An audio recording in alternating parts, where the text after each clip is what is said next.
સુરત શહેરમાં ઉધના દરવાજા ખાતે આજે યુથ કોંગ્રેસ દ્વારા પ્રમુખ મેહુલ રાયકાની આગેવાની હેઠળ દિલ્હી પોલીસ દ્વારા રાષ્ટ્રીય યુથ પ્રમુખ ઉદય ભાનુ ચીબની થયેલી ધરપકડના વિરોધમાં આજે જોરદાર પ્રદર્શન યોજાયું.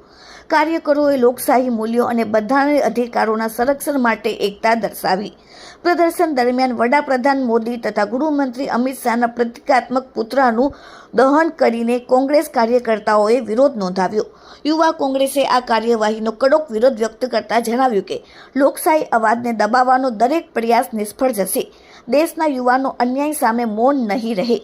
સુરત શહેર યુવક કોંગ્રેસ સ્પષ્ટપણે જાહેર કરે છે કે આ આંદોલન ત્યાં સુધી ચાલુ રહેશે જ્યાં સુધી રાષ્ટ્રીય અધ્યક્ષને નિર્શર્ત મુક્ત કરવામાં નહીં આવે. યુવા શક્તિ લોકશાહી, ન્યાય અને બંધારણની રક્ષા માટે અડગ અને પ્રતિબદ્ધ છે. સુરતના ઉધના દરવાજા વિસ્તારમાં નરેન્દ્ર મોદી વિરુદ્ધ કોંગ્રેસ દ્વારા ઉગ્ર વિરોધ પ્રદર્શન કરવામાં આવ્યું હતું. મેહુલ રાયકા સુરત શહેર પ્રમુખ યુથ કોંગ્રેસ નેતા નુરુભાઈ ચાઇનીઝ સુરત શહેર વર્કિંગ ચેરમેન માઇનોરિટી ડિપાર્ટમેન્ટ દ્વારા આ વિરોધ કરવામાં આવ્યું હતું. સાથે જ યુથ કોંગ્રેસના કાર્યકર્તાઓ પણ હાજર રહ્યા હતા.